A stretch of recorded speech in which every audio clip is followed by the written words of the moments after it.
My ex believed his mom's lie that I cheated while pregnant with his child, then came to ruin my new life, so I taught him a lesson in court. My name is Amy, 33, female. 5 years ago, my entire life fell apart. Let me start from the beginning. I met my husband Jordan, 35, male, when I was on a trip to visit my friend Sarah, who lived in this beautiful little town. I remember it was the first week of July, and the weather was just perfect. Sarah had been bugging me for ages to come and stay with her, and I finally decided to take her up on the offer. Little did I know that this trip would change my life forever. Jordan lived right next door to Sarah's place. On my first day there, I was sitting on Sarah's porch, sipping iced tea and enjoying the sunset, when I saw him for the first time. He was out watering his plants, looking all calm and content. We made eye contact, and I swear I felt something shift inside me. You know that feeling when you just know something special is about to happen? That's what it was like. Sarah noticed my interest and told me that Jordan was a great guy but had been single for a while. She suggested I say hi the next time I saw him, which I did the very next day. I was on my way to grab a coffee, and there he was, sitting on his porch reading a book. I mustered up the courage to introduce myself, and we ended up chatting for almost an hour. We talked about everything from our favorite books to our love for hiking. It was so easy to talk to him, like we had known each other for years. As my trip was coming to an end, I started feeling sad about leaving. On my last night there, Jordan and I went out for dinner. It was nothing fancy, just a cozy little restaurant by the lake, but it was perfect. We talked about our lives, our dreams, and what we wanted for the future. When he dropped me off at Sarah's place, we shared our first kiss. It was like something out of a movie, fireworks, butterflies, the whole shebang. After I got back home, we kept in touch through calls and texts. It wasn't long before we were spending hours on the phone every night, talking about everything under the sun. We decided to give long distance a shot, and for the next few months, we made it work. We visited each other as often as we could. He came to see me in my city, and I went back to visit him whenever I could. Those weekends together were the highlight of my life at the time. As time went on, the distance started to become more and more challenging. We were both miserable whenever we had to say goodbye, and it was getting harder to be apart. So, after about a year of long distance, I started looking for jobs in his city. I was lucky enough to find a great opportunity, and I decided to take the plunge and move there. The one thing in our relationship that I felt was weird was his relationship with his mother, Pam, 57, female. Now, here is the thing about Pam and Jordan's relationship. They are very close. Jordan is a typical mama's boy, and Pam is one of those moms who don't think that anyone is good enough for their son. Her relationship with Jordan sometimes made me feel like the third wheel in our own relationship. One of the first instances that made me realize how close they were was when I had just moved in with Jordan. We had just settled into our new apartment and were still getting things sorted out. One evening, Pam showed up unannounced. She had a key to the place, which I didn't know she had, and walked in while we were having dinner. It was a bit awkward, to say the least. She started rearranging things in the kitchen, telling us how she thought it should be organized. I tried to laugh it off, thinking she was just being helpful, but it felt like she was trying to impose her way of doing things on us. Pam's opinions often seemed to carry more weight than mine. I remember when we were choosing furniture for our place. We found a beautiful couch that we both loved, but when Pam saw it, she made a face and said it wasn't practical and that we should get something else. Jordan agreed with her, and we ended up getting a different couch, one that Pam liked but I really didn't care for. It was frustrating because I felt like my opinions and preferences were being overshadowed by hers. After Jordan proposed, Pam almost became hostile towards me. While I was planning my wedding, she tried to take over and control everything, but I stood firm and was able to have the wedding of my dreams. Let me tell you, it was not easy. Pam was like a hurricane sweeping through every aspect of our wedding plans, and I had to be the sturdy rock that stood in her way. Right after we announced our engagement, Pam started calling me every day with suggestions and ideas for the wedding. At first, I thought she was just being helpful, but it quickly became clear that she wanted to be in charge of the whole thing. She would say things like, "You should go with a traditional church wedding, Amy. It's what our family expects." Now, Jordan and I had already decided we wanted an outdoor ceremony by a lake, surrounded by nature. It was something that meant a lot to both of us, but Pam wasn't having it. She even went as far as to book a church and arrange a meeting with the pastor without consulting us. Then there was the issue with the dress. I had found the perfect dress, a simple, elegant gown that made me feel like a princess. But when Pam saw it, she wrinkled her nose and said, "Oh, that's nice, but don't you think it's a bit plain? You should go for something more extravagant, like a ball gown." She actually took me to another bridal shop and tried to get me to buy a huge, puffy dress that looked like it came straight out of a fairy tale. It wasn't me at all, and I had to firmly tell her that I was sticking with my choice. She looked so disappointed, but I wasn't going to let her guilt me into changing my mind. On the day of the wedding, Pam tried to take over the coordination of everything. She was telling the photographer where to set up, instructing the band on what to play, and even trying to rearrange the decorations. At one point, I had to take her aside and politely but firmly tell her that we had everything under control and that she should just relax and enjoy the day. It was tough, but I was determined to make sure that our wedding reflected who we were as a couple, not her vision. About a year after the wedding, Pam lost her job. She was working as a manager at a local store, and unfortunately, the store shut down. It was a tough time for her, and she was pretty shaken up. Jordan and I talked it over and agreed that until she could find another job, we would help her out with her rent. Pam's place wasn't too far from us, so it made sense to help her out rather than have her stress about finances on top of everything else. Pam started looking for a new job, but she kept complaining that it was hard to find one because of her age. She said no one wants to hire someone in their late 50s, they all want young people. At first, I felt really bad for her and tried to be as supportive as possible. I even helped her update her resume and coached her on how to answer interview questions. But after a few weeks, I started to notice a pattern. Every time she went for an interview, she would come back with a story about how the interviewer didn't seem to like her or how the job wasn't a good fit because the company seemed too disorganized. She would say things like, "I can't believe how unprofessional these people are," or "I don't want to work for a place that doesn't have its act together." It began to feel like she was finding excuses not to take any job that came her way. A year passed, and Pam still hadn't been able to get a job. We were still continuing to pay her rent, and it was starting to really take a toll on our finances. But then things changed in a big way. I found out I was pregnant. It was the happiest day of my life. I had always wanted to be a mother, and knowing that I was going to have a baby made everything seem brighter. Jordan and I were over the moon with excitement, and we started preparing for our little one's arrival right away.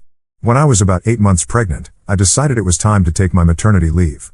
I worked in sales, and while I still received my basic salary during my leave, my main source of income was from commissions, which stopped as soon as I went on leave. This meant our income took a significant hit, and things got a lot tighter financially. We were managing, but it was clear we couldn't keep up with paying Pam's rent much longer without seriously compromising our own financial stability. As my due date approached, the stress of our financial situation started to weigh heavily on me. I was supposed to be focusing on preparing for the baby and enjoying the special time, but instead I was constantly worrying about money.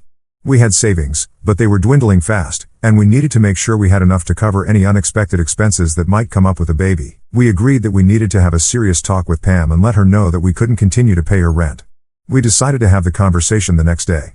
Pam came over for lunch, and after we finished eating, we sat down with her in the living room. I was so nervous, my heart was pounding in my chest. Jordan started by explaining our situation, how my income had decreased significantly and how we were struggling to make ends meet. Pam listened quietly, but I could see her expression darken as she realized where the conversation was headed. When we told her that we wouldn't be able to pay her rent anymore, she got very upset.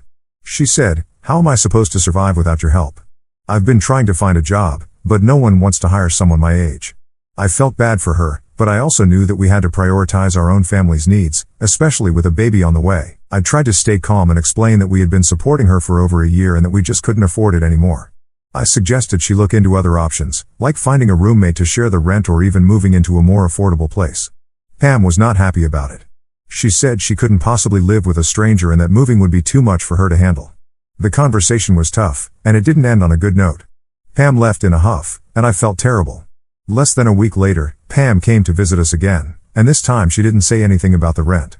I thought we had moved past the whole issue. She seemed calm, and we had a nice chat about the baby and other lighthearted topics. It felt like a weight had been lifted off my shoulders, and I was relieved that things seemed to be getting better. But then, after she left, something strange happened. Jordan got a call from her, and I could see his face tense up as he listened. He didn't say much, just a few "has an okay, I'll be there soon." Less than 5 minutes later, he grabbed his keys and told me he had to go out for a bit. I assumed he was going to his mother's place, but I didn't think much of it at the time. Maybe she needed help with something, I thought. Hours passed, and Jordan still wasn't back. I started to get worried and tried calling him, but he didn't pick up. I sent him a few texts asking where he was and if everything was okay. All he responded with was a short message saying he wouldn't be home that night and that he'd explain everything later. My heart sank. I couldn't understand why he wasn't coming home or what could be so important that he needed to stay out all night. The next day, I had an important prenatal appointment. Jordan was supposed to accompany me, but he didn't show up, so I went alone. Everything went fine at the appointment, and I was looking forward to sharing the updates with him. But when I got back home, I was greeted by a shocking sight. My stuff was on the porch, clothes, books, everything. There was a note taped to the door from Jordan. It said he knew I cheated and that he wasn't the father of the baby.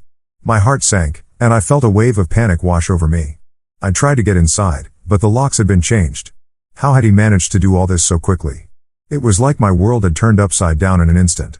I didn't know where to go, so I went to my friend Sarah's house. She lived right next to us, and I hoped she could help me figure out what to do. When I knocked on her door, she took one look at me and knew something was terribly wrong. She let me in, and as soon as I started telling her what had happened, she was just as shocked as I was. Sarah said she had heard some commotion earlier but hadn't paid much attention to it. She had no idea what was going on either. I tried calling Jordan, but he didn't pick up. My mind was racing, trying to make sense of everything. Then, out of nowhere, I received a text message from Jordan.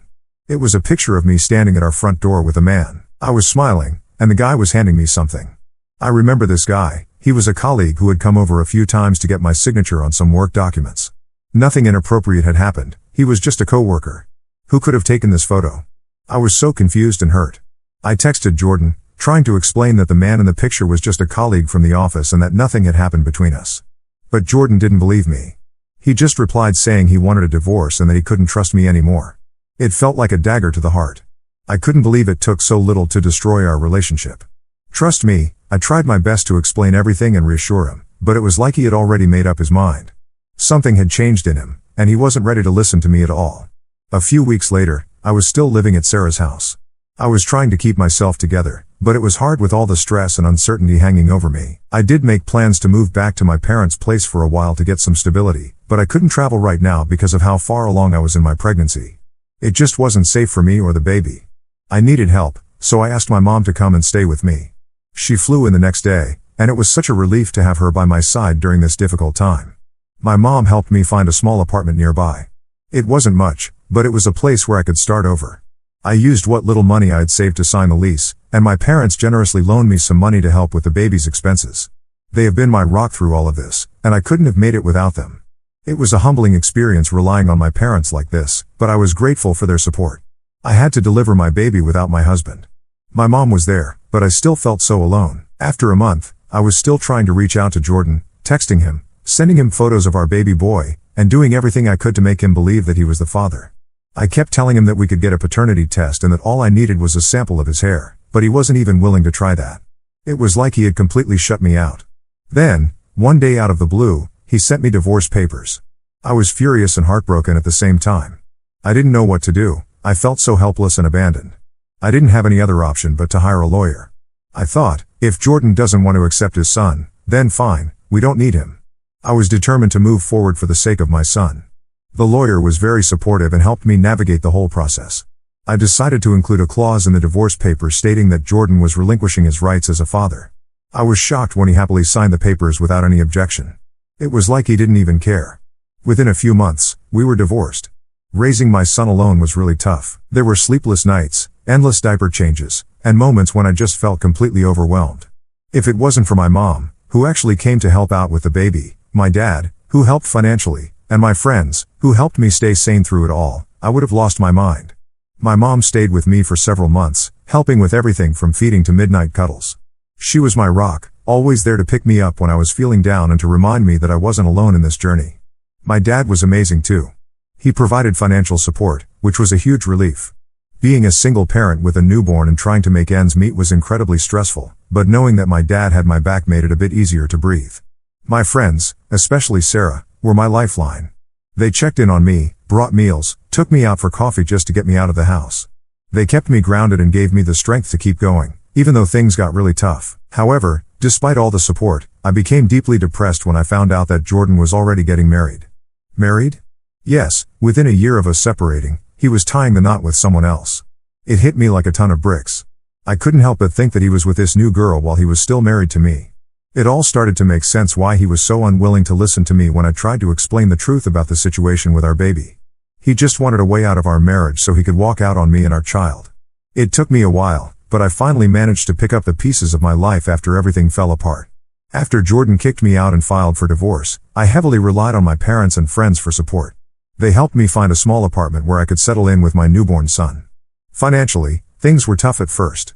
I had to get back to work soon after giving birth, despite the challenges of being a single mom. My parents helped out with childcare, and gradually I was able to stabilize our situation. It was hard juggling work and motherhood, but every smile from my son made it all worth it. A few years down the line, I attended a work conference where I met Austin, 33, male. We hit it off instantly, but I was cautious after everything I had been through. He was patient and understanding, never pushing me to open up before I was ready. We started spending more time together, and before I knew it, I was falling for him deeply. Austin was different from anyone I had ever known. He was supportive of my past and was genuinely interested in building a future together. He treated my son as his own, which meant the world to me.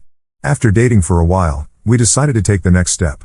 Last year, we got married at a beautiful outdoor ceremony hosted at a friend's property. It was an intimate affair with close friends and family. Walking down the aisle with my son beside me and Austin waiting at the end was a moment I'll cherish forever. It felt like we had finally become the happy family I'd always dreamed of. Since then, life has been good to us. Austin and I continue to support each other through thick and thin. He's been a wonderful father figure to my son, and seeing them bond melts my heart every day. We've created a loving, stable home where my son can thrive, and I couldn't be more grateful. Last month, out of the blue, I received a text from Jordan. Honestly, seeing his name pop up on my phone brought back a flood of emotions, anger, hurt, and a touch of curiosity. I didn't respond and immediately blocked his number. I thought that would be the end of it, but then things took an unexpected turn. A few days later, I heard a knock on my door. To my shock, there stood Jordan. I hadn't told him where I lived, so I had no idea how he found me. He asked to talk, saying he just wanted a few minutes of my time. I was hesitant, but eventually I let him in, setting a strict time limit. Jordan started by saying he wanted to see our son and be a family again. My initial reaction was disbelief. After everything that happened, being accused of cheating, getting kicked out, and then the divorce, it was a lot to process. I was shocked and honestly pretty angry. I reminded him of everything he put me through, accusing me of cheating, kicking me out, and then divorcing me. I told him our son already has a father, my husband Austin, who legally adopted him after we got married. Jordan didn't take this well at all. He argued that Austin is just a stepdad and not our son's real father. Things got heated, and I had to remind him that he willingly signed away his parental rights during our divorce. He got even angrier and refused to leave, insisting on meeting our son. I felt so cornered that I threatened to call the police if he didn't go. Eventually, he left after banging on the door for a while. Since then, Jordan has been bombarding me, my mom, and my friends with calls and messages. I'm feeling overwhelmed and unsure of how to handle this situation. It's like he's trying to force his way back into our lives after abandoning us. Has anyone here been through something similar? Any advice on how to handle Jordan's persistence without putting my family's peace at risk would be greatly appreciated. Thanks in advance for your help. After Jordan showed up unannounced and started harassing us, I decided to seek legal advice.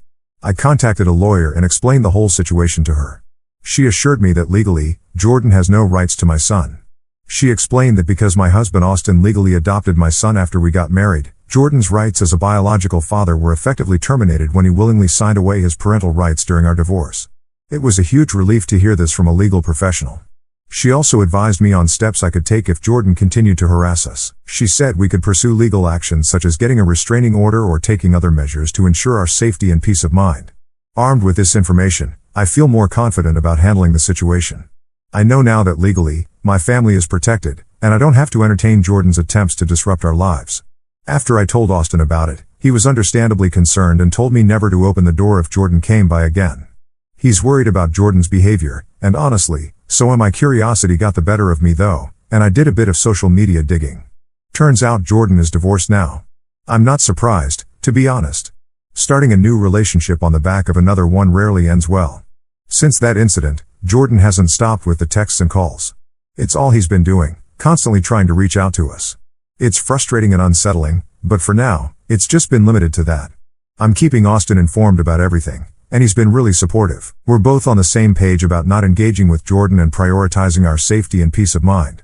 If Jordan escalates things further or tries anything else, I'm prepared to take legal action to protect my family. I'm feeling really shaken right now. I was at the park with my son earlier today, just enjoying some time outdoors, and then out of nowhere, Jordan showed up. I couldn't believe it at first. I froze for a moment, not sure how to react. Jordan approached us and tried to talk to my son. I immediately stepped between them, shielding my son from Jordan. I told him firmly to leave us alone and that he had no right to be here or to approach my son. Jordan was persistent though.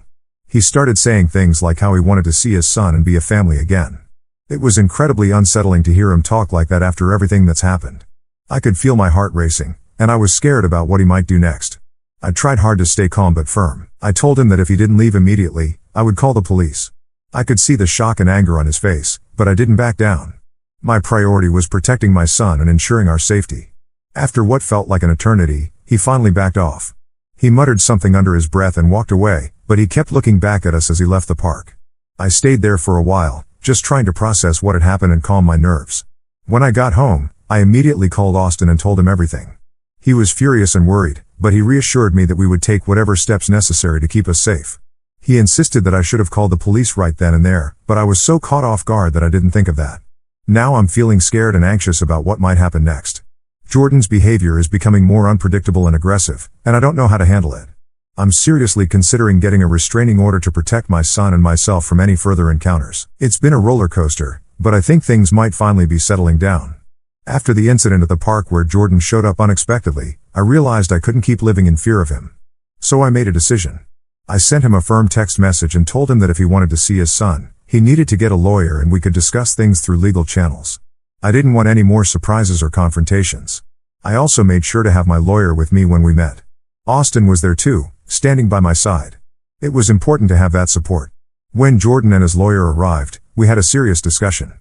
My lawyer clearly laid out the situation. Jordan had no legal rights to my son. She made it clear that any further attempts to contact me or my son would result in legal action, including involving the police if necessary. I think the formality of the meeting and the strong stance from my lawyer might have finally made Jordan realize the seriousness of the situation. Since then, he hasn't tried to contact me again. It's been quiet, and for that, I'm incredibly relieved. Of course, I'm still cautious. I don't know if this saga with Jordan has truly ended or if he might try something else in the future. But for now, I'm taking it day by day and focusing on moving forward with my family, Austin and my son. I want to thank you all for your support throughout this challenging time. Your advice and encouragement have meant the world to me.